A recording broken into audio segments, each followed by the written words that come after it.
Liberty Tamil நேயர்களுக்கு வணக்கம். இன்றைய நேர்காணலில் நாம் சந்திக்க இருப்பவர் ஊடகவியலாளர் இந்திரகுமார் தேரடி அவர்கள். வணக்கம் தோழர். வணக்கம் தோழர்.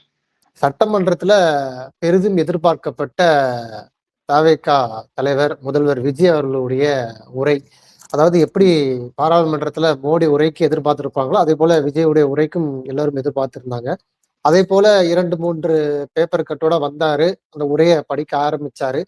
பல்வேறு குற்றச்சாட்டுகள் ஏற்கனவே நேற்று எதிர்க்கட்சி தலைவர் உதயநிதி ஸ்டாலின் அவர்கள் பல்வேறு குற்றச்சாட்டுகளை முன்வைத்தார். சோஃபா அரசியல், குதிரை பேரம் என்று பல்வேறு குற்றச்சாட்டுகளை முன்வைத்தார். மின்வெட்டு, பல்வேறு விஷயங்கள்.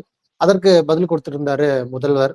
அதுல குறிப்பா இந்த டாஸ்மார்க்ல கொள்ளையடிச்சு இந்த கட்சிக்கு ஃபண்டு போகுது அப்படின்னு சொல்லி ஒரு குற்றச்சாட்டை முன்வைத்தாரு.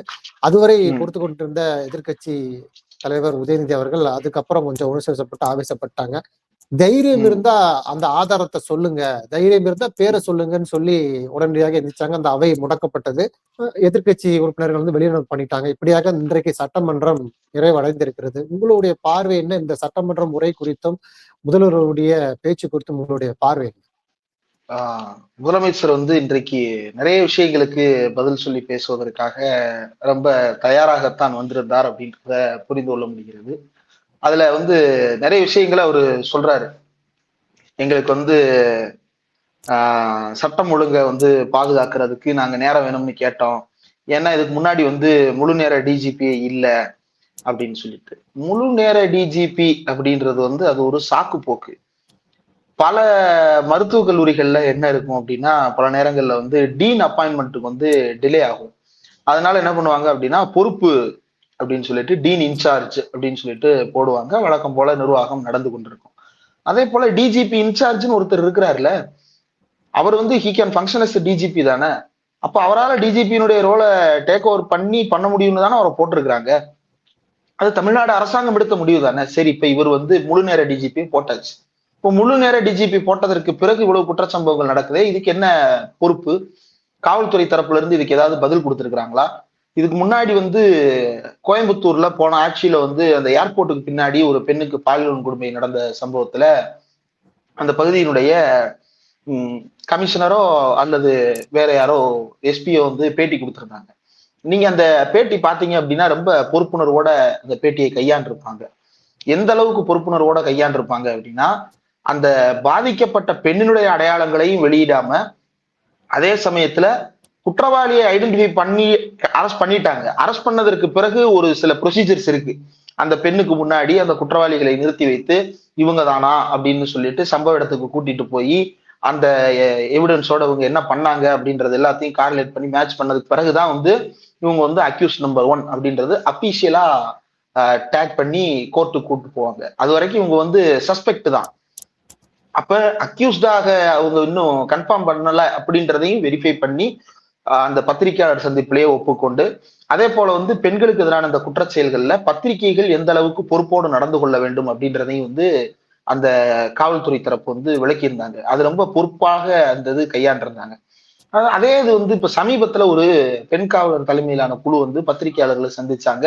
இது மாதிரியான ஒரு பாலியல் வன்கொடுமை சம்பவத்துல அப்படி உட்கார்ந்து கெக்கன்னு சிரிச்சுக்கிட்டு இருக்கிறாங்க.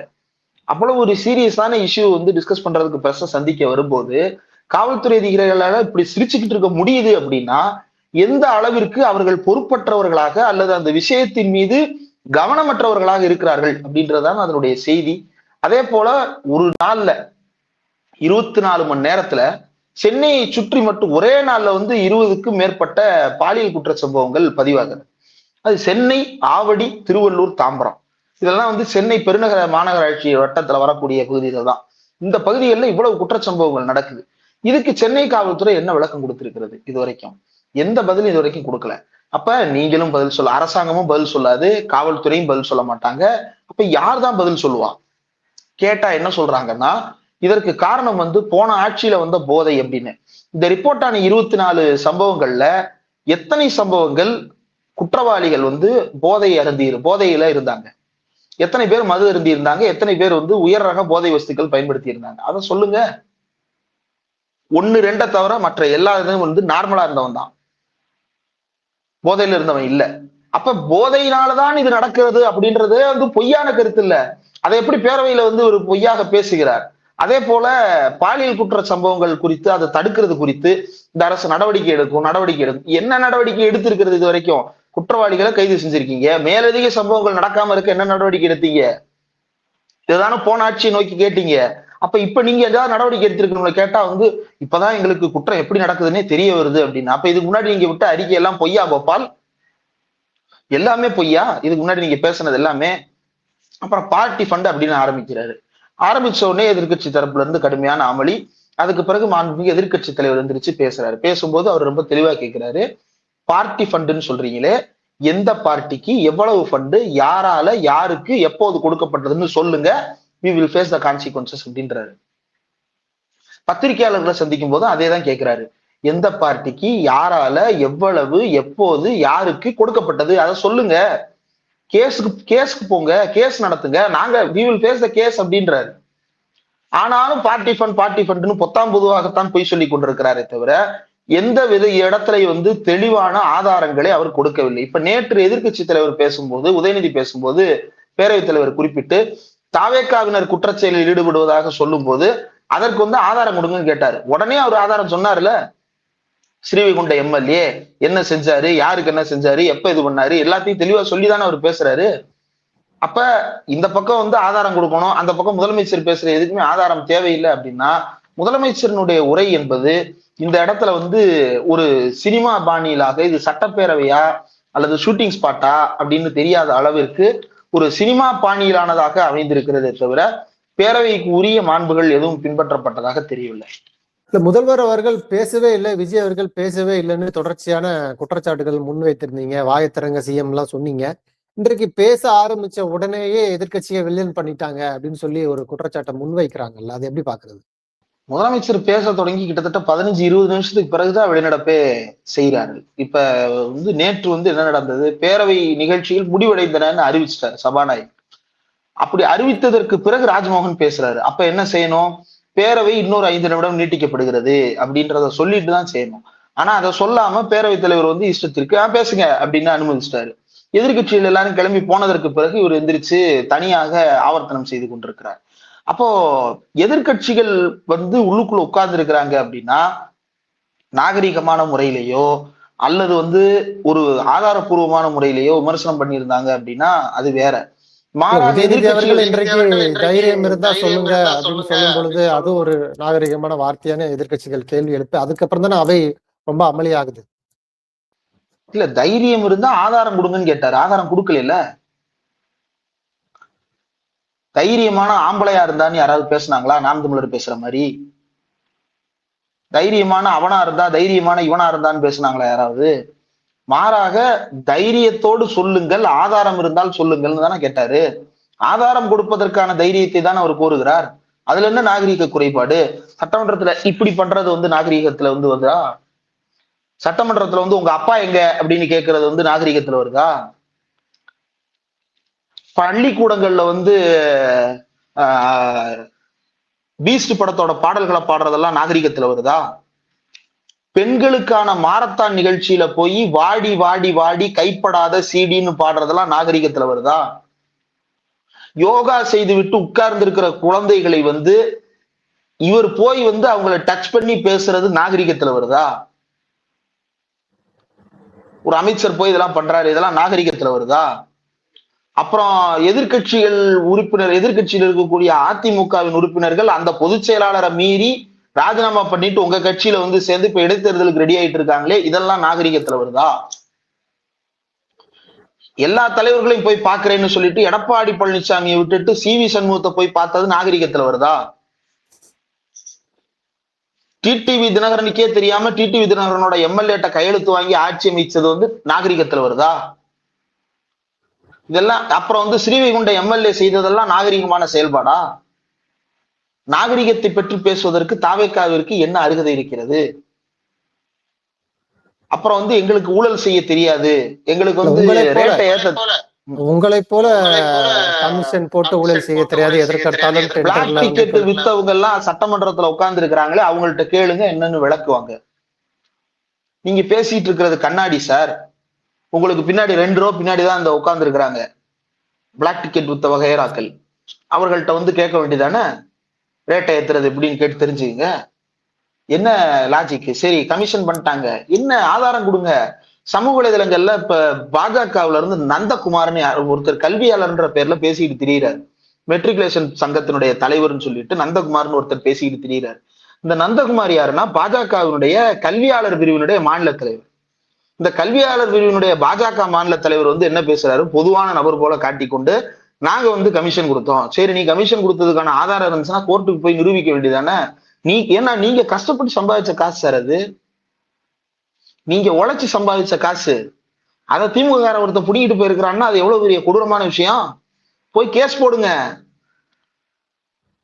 இத்தனை பள்ளிக்கூடங்கள்ல இத்தனை லைசன்ஸுக்கு இத்தனை லட்சங்கள் வாங்கி இத்தனை கோடிகளை அன்பில் மகேஷ் வச்சிருக்கிறாருன்னு பேசுறாங்களே, கேஸ் போடுங்க. அதுல ஒரே ஒருத்தர் போய் கேஸ் போடுங்க.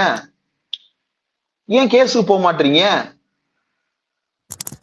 அப்ப உங்ககிட்ட ஆதாரம் இல்லை. இது பொத்தாம் பொதுவான குற்றச்சாட்டுகள், காலகாலமாக திமுகவை நோக்கி வைக்கப்படுகின்ற குற்றச்சாட்டுகளை போலவே திமுக என்றால் ஊழல் என்று பொத்தாம் பொதுவாக கலைஞர் பேசியதாக பல வசனங்களை பேசுவார்கள். அதுக்கெல்லாம் எந்த ஆதாரமும் கிடையாது. இஷ்டத்துக்கு இவங்க பாட்டுக்கு பேசுவாங்க. அந்த மாதிரி பேசிக் கொண்டிருக்கிறார்களே தவிர எந்த ஆதாரமும் இவர்களிடம் கிடையாது. இவங்க அவரே சொன்னது போல அது வெறும் ரீல் தான் சார் அப்படின்ற வகையில தான் இவங்க ஆட்சி நடத்திக்கிட்டு இருக்கிறாங்க. ஆதாரங்கள் என்ற வார்த்தைக்கே இடம் கிடையாது. ஏன்னா அதற்கும் இல்ல ரீல் ஆட்சிங்கிறீங்க, 2 வருஷத்துல உடனே ஆட்சியை பிடிச்சிட்டான்னு சொல்றீங்க. ஆனா அப்படியெல்லாம் இல்லை. நான் 1990 இருந்தே என்னுடைய படங்கள்ல சமூக நீதி பத்தி பேசுறேன், அரசுக்கு எதிரான பல்வேறு அந்த ஒன்றிய அரசுக்கு எதிரான பல்வேறு கருத்துக்களை சொல்றேன், அப்படித்தான் நான் ஆட்சிக்கே வந்தேன் அப்படிங்கிறாரு. அது மட்டுமல்ல, இதோ உங்களுடைய தயவுல தான் நான் ஆட்சியில உட்கார்ந்து இருக்கிற மாதிரியே பேசுறீங்க. மக்களுடைய தயவுல தான் அந்த ஆட்சியிலே உட்கார்ந்துருக்காங்க. ஏன் கம்யூனிஸ்ட் கட்சிகள் என்ன சொன்னாங்க? உங்கள்ட்ட கேட்ட எங்களுக்கு ஆதரவு கொடுத்தாங்க, சுயமாக ஆதரவு கொடுத்திருக்கிறாங்கன்னு சொல்லி தொடர்ச்சியாக எதிர்கட்சிகள் வைக்கக்கூடிய குற்றச்சாட்டுகளுக்கு பதில் கொடுத்திருக்கிறார் இல்லையா?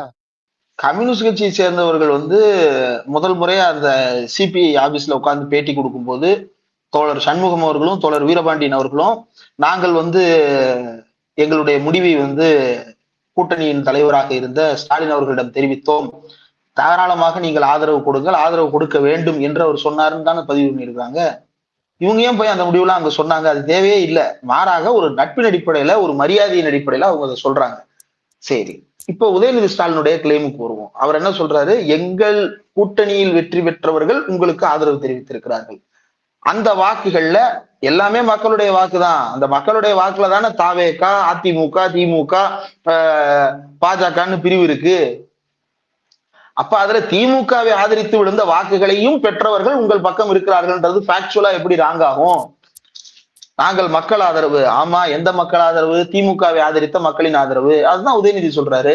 நீங்க மேம்போக்கா சொல்றீங்க, அவர் கொஞ்சம் டீப்பா சொல்றாரு.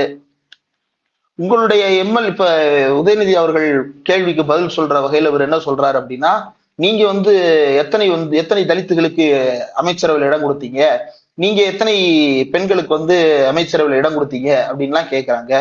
தமிழ்நாட்டுடைய சட்டப்பேரவையில இதற்கு முன்பு திமுக தொடர்ந்து ஆதிதிராவிடர்களுக்கு, தலித் மக்களுக்கு இடம் கொடுத்து கொண்டுதான் இருந்திருக்கிறது. இதற்கு முன்பு எதிர்த்தாப்புல முதல் வரிசையில கோவி செலியன்னு ஒரு முனைவர் உட்கார்ந்து இருக்கிறாரு, சட்டப்பேரவை உறுப்பினர். அவர் அதற்கு முன்பு உயர்கல்வித்துறை அமைச்சரா இருந்திருக்கிறாருல்ல. அப்ப நீங்க தான் கல்வி இலாகாவுக்கு முதல் முறையாக ஒரு ஆதிதிராவிடரை கொண்டு வந்தது போல ஒரு புனைவை ஏற்படுத்துவது எதற்காக? எண்ணிக்கையில் அதிகமாக கொடுத்திருக்கிறார்கள், நிச்சயமாக அதை நாம் வாழ்த்துகிறோம். ஆனா இதன் மூலமாக திமுக ஆதிதிராவிடர்களுக்கு எதிரான கட்சி என்றும் திமுக பெண்களுக்கு எதிரான கட்சி என்றும் இவர் ஒரு தோற்றத்தை ஏற்படுத்த முயற்சி செய்வது, அமைச்சரவையில் இடம் கொடுப்பதில் திமுகவை விட தாவேகா அதிகமான இடங்களை கொடுத்திருக்கிறது. ஆம், கொடுத்திருக்கிறது. ஆனால் பெண்களுக்கு எதிரான கட்சி திமுக, ஆதிதிராவிடர்களுக்கு எதிரான கட்சி திமுக என்பது போன்ற ஒரு தோற்றத்தை உருவாக்குவது ரொம்ப ரொம்ப மோசமானது. ஏன் மோசமானது? இப்ப இவரே சொல்றாரு. என்ன சொல்றாரு? அண்ணா எளியவர்களின் ஆட்சியை அமைத்தார். அந்த எளியவர்களில் ஒருவர் தானே கலைஞர். அவரை மட்டும் ஏன் கொள்கை தலைவர்கள் வரிசையில, அதாவது அண்ணாவை ஏத்துக்கிறீங்க, எம்ஜிஆரை ஏத்துக்கிறீங்க, ஜெயலலிதாவை ஏத்துக்கிறீங்க, நடுவுல கலைஞரை ஏன் ஸ்கிப் பண்றீங்க? எம்ஜிஆருக்கு முன்பிருந்தே திரைத்துறையில பணியாற்றுவோர் கலைஞர் இல்லையா? எம்ஜிஆர் சொத்து வச்சிருக்கிறாருன்னு நம்ம கேட்டா என்ன சொல்லுவாங்க? அவர் சினிமால இருந்தாருன்னு. எம்ஜிஆருக்கு முன்னாடி இருந்தே சினிமால இருந்தவர்ல கலைஞர். அவர் எம்எல்ஏ ஆவதற்கு முன்பாகவே அந்த கோபாலபுரம் வீட்டை வாங்கிட்டார்ல. அவரும் எளிய பின்னணியில இருந்து வந்தவர் தானே. அவரை மட்டும் விட்டுட்டு இவங்க வந்து மற்றவர்கள் எல்லாம் எளியவர்கள், இவர் ஒருத்தர் மட்டும் எளியவர் கிடையாது அப்படின்ற மாதிரியான ஒரு பிம்பத்தை உருவாக்குவதெல்லாம் திமுக மீதான காலம் காலமாக பார்ப்பனியம் கட்டமைத்த எதிர்ப்பை இவர் பயன்படுத்தி கொள்ள முயற்சி செய்கிறார். அதனுடைய வெளிப்பாடுதான் பெரியாரினுடைய கடவுள் மறுப்பை ஏற்க மாட்டேன் அப்படின்னு சொல்லுவது. பெரியாரினுடைய கடவுள் மறுப்பை ஏற்க மாட்டேன்னு ஒரு சாமானியர் சொல்லுவதுல நமக்கு எந்த பிரச்சனையும் கிடையாது.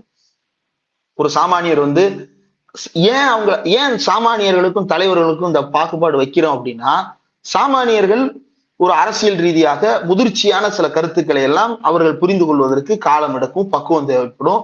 அதனால அவர்கள் கடவுளை வணங்கி கொண்டே பெரியாருடைய கருத்துக்களை புரிந்து விளங்கி கொள்ளுகிற ஒரு பக்குவத்தை எடுத்திருப்பார்கள். நான் என்னுடைய உதாரணத்தையே சொல்றேன். நான் தந்தை பெரியாரை என்னுடைய சிறு வயதிலிருந்து நான் படிச்சிருக்கேன். ஆனாலும் கடவுள் மறுப்பு அப்படின்ற ஒரு நிலைக்கு வருவது என்னுடைய கல்லூரி காலத்துலதான் நான் முழுமையான கடவுள் மறுப்பாளரா மாறுறேன். அப்போ இது ஒரு டிரான்சிஷன். இப்போ தலைவர் அப்படின்றவர் எப்படி அப்படின்னா, இந்த டிரான்சிஷனை எல்லாம் தாண்டி ஒரு பக்குவ நிலையை அடைந்தவர் தான் தலைவர். இவர் அப்ப அந்த டிரான்சிஷனுக்குள்ளே போகல அப்படின்னு தான் அர்த்தம். பெரியாருடைய கடவுள் மறுப்பை ஏற்கவில்லைன்றாரு. பெரியாருடைய கடவுள் மறுப்பு ஏன் முன்வைத்தார்? பெரியார் கடவுள் மறுப்பை முன்வைத்ததற்கான காரணம் என்ன? அப்ப அந்த காரணத்தையும் நீங்க ஏத்துக்கிறீங்களா, அக்செப்ட் பண்ணிக்கிறீங்களா? பெரியார் கடவுள் மறுப்பை முன்வைத்ததற்கு காரணம் சாதிக்கு மதம் தான் காரணம், மதத்திற்கு சாமி தான் காரணம், அந்த சாமி வேண்டாம் என்கிறார். எல்லாரையும் பொதுவாக ஏத்துக்கிற ஒண்ணு இருந்ததுன்னா கொண்டு வாங்க, நானும் ஏத்துக்கிறேன்றார். அண்ணன் அம்பேத்கர் புத்தமதம் தழுவிய போது தமிழ்நாட்டிலிருந்து சபாஷ் அம்பேத்கர் அப்படின்னு சொல்லிட்டு லெட்டர் எழுதினவர் யாரு? தந்தை பெரியார் தான். இஸ்லாமே அருமருந்துன்னு பேசியது யாரு? தந்தை பெரியார் தான்.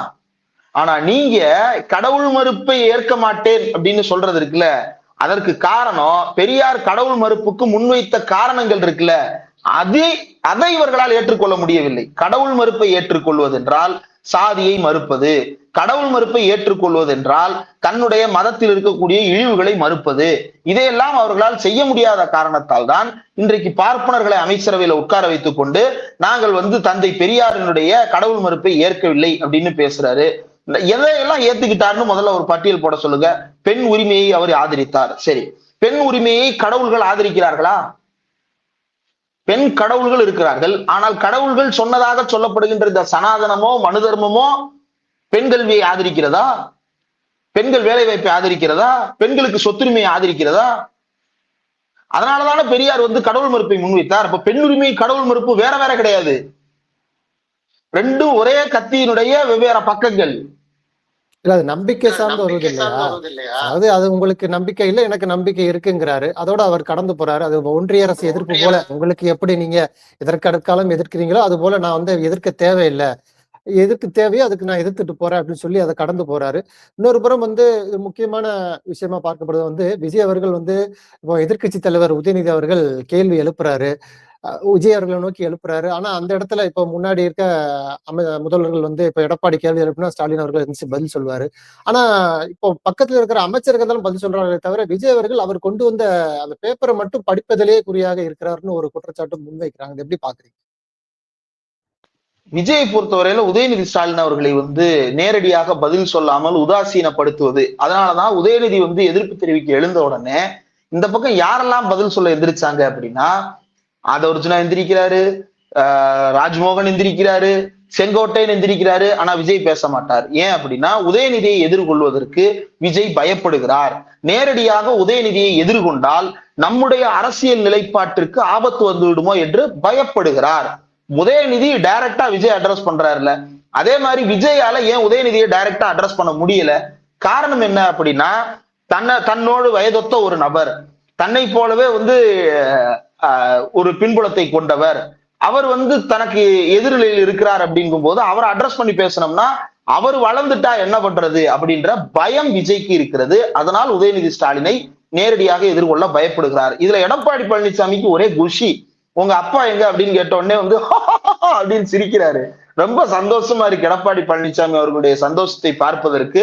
கொஞ்சம் பின்னாடி திரும்பி பாருங்க எடப்பாடி சார், நீங்க அப்படி எந்திரிச்சு போன உடனே உங்க எம்எல்ஏக்கள் எங்க அப்படின்னு சொல்லிட்டு உங்ககிட்ட நாளைக்கு மறுபடியும் கேட்பதற்கு வாய்ப்பு இருக்கிறது. இப்படி சட்டப்பேரவைக்கு உள்ளுக்குள்ள பதில் சொல்லுகின்ற மரபுல நேரடியாக ஆளும் கட்சி எதிர்கட்சி. இப்ப இத விஜய் உதயநிதி அப்படின்றது இல்ல, முதல்வர் எதிர்கட்சி தலைவர், இந்த ரெண்டு பேருக்கு அந்த சட்டமன்றத்துல ஒரு பொதுவான தன்மை இருக்கிறது. என்ன அப்படின்னா, இந்த பக்கம் உட்கார்ந்து இருக்கிற அவ்வளவு பேருக்கும் சீஃப் மினிஸ்டர் ரெப்ரசன்டேட்டிவ், இந்த பக்கம் உட்கார்ந்து இருக்கிற அவ்வளவு பேருக்கும் எதிர்க்கட்சி தலைவர் ரெப்ரசன்டேட்டிவ். அப்ப இந்த பக்கம் இருக்கக்கூடிய அனைவருடைய குரலாக அவர் ஒலிக்கிறார் என்பதுதான் பொருள், இந்த பக்கம் இருக்கிற அனைவருடைய குரலாக இவர் ஒலிக்கிறார் என்பதுதான் பொருள். அப்ப இந்த 2 பேரும் ஒருத்தருக்கு ஒருத்தர் பதில் சொல்லிக்கிறதுல எதிர்க்கட்சி தலைவர் முதலமைச்சரை கேட்கும் போது முதலமைச்சர் அதற்கு பதில் சொல்ல மறுக்கிறார். இப்ப இது எப்படி இருக்கு அப்படின்னா, வாயத்திறங்க சிஎம் சார் அப்படின்னு சொன்னோடனே வாயத்திறந்து பாத்தியா அப்படின்னா எப்படி இருக்குமோ அந்த மாதிரிதான் விஜயனுடைய நடவடிக்கை இருக்கிறது. நான் வாயை திறந்துட்டேன் பாத்தீங்களான்னு. எதிர்கட்சி எம்எல்ஏக்களை விலைக்கு வாங்கினதை பத்தி வாயை திறக்கல, ஒரே நாள்ல பாலியல் உடுமை சம்பவங்கள் இவ்வளவு நடந்திருக்குன்றத பத்தி வாயை திறக்கல, ஏன் 2 தடவை தமிழ்தாய் வாழ்த்து பாடுனா என்னன்றது குறித்து வாயை திறக்கல. சூவங்கடேசன் அவர்கள் சொல்றாரு ஒரு பக்கம் 20 முறை கூட பாடுவோம் அப்படின்னு. தோழர், இதை நீங்க ஒரு 3 வருஷம் 4 வருஷம் முன்னாடியே சொல்லியிருந்தீங்க அப்படின்னா ஆளுநர் ரொம்ப சந்தோஷமா இருந்திருப்பாரு. ரவி சார் ரொம்ப சந்தோஷமா இருந்திருப்பாரு இத சொல்லியிருந்தா. ஏன் அப்ப தோழர் சொல்லல? அப்ப 5 ஆண்டுகளில் நிலைப்பாடு மாறுகிறதா? இன்னொன்னு விஜய் என்ன சொல்றாரு, நாங்கள் தேவையில்லாமல் ஒன்றிய அரசாங்கத்தோட நாங்க பகை உணர்ச்சி பாராட்ட மாட்டோம் அப்படின்றாரு. இதையே மு.க. ஸ்டாலின் சொல்லும் போது நீங்க என்ன சொன்னீங்க? பாத்தீங்களா, கள்ள கூட்டணி எக்ஸ்போஸ் ஆயிருச்சு ஹிஹி அப்படின்னு கிக்கி பிக்கி பண்ணீங்க. இப்ப நீங்க அதே தானே சொல்றீங்க. மு.க. ஸ்டாலின் என்ன சொன்னாரு? உறவுக்கு கை கொடுப்போம், உரிமைக்கு குரல் கொடுப்போம். இது திமுகவினுடைய ஆரம்ப காலத்திலிருந்து அதுதான், உறவுக்கு கை கொடுப்போம். இந்திரா காந்தி கலைஞர் கூட்டணி அமைந்த காலத்திலிருந்து உறவுக்கு கை கொடுப்போம், உரிமைக்கு குரல் கொடுப்போம். அதை திமுக எப்போதும் கடைபிடித்து வந்திருக்கிறது. ஒன்றிய அரசாங்கத்தை திமுக என்ன அண்ணந்தண்டி சண்டையில போய் சும்மா தகராறு பண்ணிட்டு இருந்தாங்களா? தேவையில்லாம எதிர்த்துக்கிட்டு இருந்தாங்கன்னு சொல்றாரு. தேவையில்லாமல் எதிர்த்த ஒரு விவகாரத்தை காட்டுங்கள். அதே போல இதுக்கு முன்னாடி சட்டப்பேரவையில தமிழ்தாய் வாழ்த்து 2வதா பாடி இருக்கிறாங்க அப்படின்னு ஒரு உதாரணத்தை காட்டுறாரு. அது அவரே சொல்றாரு, கேட்டா குடியரசுத் தலைவர் நிகழ்ச்சின்னு சொல்லுவாங்க. ஆமா, அது குடியரசுத் தலைவர் நிகழ்ச்சி. அப்ப குடியரசுத் தலைவர் நிகழ்ச்சின்னு தானே சொல்ல முடியும். இப்ப விஜய் ஒரு படத்துல நடிக்கிறாரு, அதை விஜய் படம்னு சொல்றாங்க. சிலர் கே.எஸ். ரவிக்குமார் படம்னு சொல்றாங்க. விஜய் நடிச்ச படத்தை விஜய் படம் தானே சொல்ல முடியும். இப்போ ஒரு சாங்ல டான்ஸ் ஆடி இருக்கிறாரு, அது விஜய் ஆடின டான்ஸ் தானே சொல்ல முடியும். ஜிங்கினமணி பாடல் யாருடைய பாடல் சொல்லுங்க? விஜயனுடைய பாடல் தானே. அப்ப அது விஜய் பாடல் தானே சொல்ல முடியும். அது மாதிரி குடியரசுத் தலைவர் நிகழ்ச்சி குடியரசுத் தலைவர் நிகழ்ச்சின்னு தானே சொல்ல முடியும். குடியரசுத் தலைவருடைய நிகழ்ச்சியில புரோட்டோகால் அப்படின்றது, குடியரசுத் தலைவருக்கு ஒரு ஆர்டர் ஆஃப் பிரசிடென்ஸ் இருக்கு, ஒரு புரோட்டோகால் இருக்கு. அதை நீங்க மீறினீங்க அப்படின்னா பார்லிமெண்ட்ல உரிமை மீறல் பிரச்சனையில போவாங்க. ஆளுநருக்கு அப்படி ஒரு புரோட்டோகால் இருக்கான்னா கிடையாது. உதயநிதி ரொம்ப தெளிவா சொல்றாரு, ஆளுநருக்கு புரோட்டோகால் கிடையாதுங்க. புரோட்டோகால் குடியரசுத் தலைவருக்கு இருக்கு. குடியரசுத் தலைவருக்கு இருக்கிற புரோட்டோகாலை ஃபாலோ பண்றோம். ஆளுநருக்கு புரோட்டோகாலே கிடையாது. பேரவைக்கு இருக்கிற புரோட்டோகால் மட்டும்தான். பேரவையின் புரோட்டோகால் பெருசா அல்லது குடியரசுத் தலைவரின் புரோட்டோகால் பெருசானா குடியரசுத் தலைவரின் புரோட்டோகாலை பெரிதாக மதிக்க வேண்டும். ஆளுநருடைய புரோட்டோகால் பெருசா அல்லது அசம்பிளியினுடைய புரோட்டோகால் பெருசானா அசம்பிளியோட புரோட்டோகால் தான் பெருசு. ஏன்னா அசம்பிளி எலெக்டட் ரெப்ரசன்டேட்டிவ்ஸ் ஹவுஸ். அந்த ரெப்ரசன்டேட்டிவ்ஸ் எல்லாம் சேர்ந்து தேர்ந்தெடுத்த நபர் குடியரசுத் தலைவர். ஆளுநரை போல நியமிக்கப்பட்டவர் அல்ல.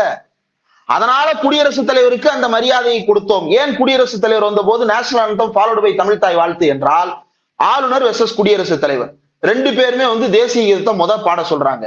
குடியரசுத் தலைவர் கேட்கும் போது தேசிய கீதத்தை முதலில் பாடலாமா என்றால் பாடலாம். ஏன்? குடியரசுத் தலைவர் என்ன சொல்லுகிறார்? குடியரசுத் தலைவர் எப்படி தேர்ந்தெடுக்கப்படுகிறார்? இவர் எப்படி தேர்ந்தெடுக்கப்படுகிறார்? ஆளுநர். குடியரசுத் தலைவர் இந்தியா முழுவதும் இருக்கின்ற சட்டப்பேரவை உறுப்பினர்களும் நாடாளுமன்ற உறுப்பினர்களும் மாநிலங்களவை உறுப்பினர்களும் ஓட்டு போட்டு அந்த ஓட்டின் மூலமாக தேர்ந்தெடுக்கப்படுபவர் குடியரசுத் தலைவர். அந்த குடியரசுத் தலைவருக்கு கீழே பணியாற்றுகின்ற ஒரு அமைச்சரவையினுடைய ஒரு அங்கமாக இருக்கக்கூடிய மினிஸ்ட்ரி ஆஃப் ஹோம் அஃபேர்ஸ் நியமிக்கக்கூடிய ஒரு அதிகாரி ஆளுநர். இந்த 2 எப்படி ஒன்னாகும்? ஃபங்க்ஷன்ஸ் ஒன்னா இருக்கலாம், ரெஸ்பான்சிபிலிட்டிஸ் ஒன்னா இருக்கலாம். ஆனா இவர் எப்படி நியமிக்கப்படுகிறார், இவர் எப்படி நியமிக்கப்படுகிறார்? அரசியலமைப்பு சட்டமன்றத்தில் விவாதிக்கப்பட்டது என்ன? குடியரசுத் தலைவர் தேர்ந்தெடுக்கப்பட வேண்டும், ஆனால் ஆளுநர் நியமிக்கப்பட வேண்டும். ஏன் ஆளுநரையும் தேர்ந்தெடுக்கலாமே என்று கேட்டபோது, தேர்ந்தெடுத்தால் அவர்கள் குடியரசுத் தலைவருக்கு இணையான அதிகாரத்தையோ அல்லது முதலமைச்சரை விட பெரிய அதிகாரத்தையோ கையில் கொண்டிருப்பதாக நினைத்துக் கொள்வார்கள். அது கூடாது. அதனால் அவரை நியமிக்கத்தான் பட வேண்டும் அப்படின்னாங்க. அப்போ ஒரு நியமிக்கப்பட்ட அதிகாரியாக செயல்படக்கூடிய ஒரு ஆளுநருக்கு என்ன மரியாதை என்றால் அது குடியரசுத் தலைவருக்கு கீழான மரியாதை தான். அந்த கீழான மரியாதையை நாம் கொடுக்கும் போது அது அசிங்கமானது அல்ல. அது வந்து குடியரசுத் தலைவரை விட குறைவானதுதான் உங்களுடைய மரியாதை. அப்ப உங்களுக்குன்னு ஒரு புரோட்டோகால் இருக்கா? கிடையாது. உங்க ஆளுநர் மாளிகையில உங்க புரோட்டோகாலை நீங்க வச்சுங்க. ஏன்னா அது அவருடைய இடம், அவருடைய வீடு, அவருடைய ரெசிடென்ஸ், அவருடைய புரோட்டோகாலை அவரே வச்சுக்கலாம். அங்க வந்து பேரவைத் தலைவர் வந்து ஏன் புரோட்டோகாலை நீ ஃபாலோ பண்ணுன்னு சொல்ல போறது இல்ல, சொன்னதே இல்லையே. உங்க இடத்துல உங்க புரோட்டோகால் படி தானே நடந்திருக்கிறோம். இந்த இடத்துக்கு வரும்போது இந்த இடத்துக்குன்னு ஒரு புரோட்டோகாலை நீங்க ஃபாலோ பண்ணுங்கன்னு சொல்றோம். குடியரசுத் தலைவர் வரும்போது இந்த அசம்பிளி இல்ல, இது ஒரு அசம்பிளி, இது மாதிரி 32 அசம்பிளியினுடைய வாக்குகளை பெற்றவர் குடியரசுத் தலைவர். அதனால குடியரசுத் தலைவர் வரும்போது பாடுவதும் இந்த ஆளுநர் வரும்போது பாடுறதும் ஒன்னா? அப்ப இது ஒன்று கிடையாது. இதை வந்து மக்கள் சரியாக புரிந்து கொள்ள வேண்டும். விஜய் மக்களை தவறாக வழிநடத்தி கொண்டிருக்கிறார். நன்றி தோழர். நிறைய நல்ல தகவல்களை நேயர்களுக்கு சொல்லியிருக்கீங்க. உங்களுடைய நேரத்துக்கு மிக்க நன்றி தோழர்.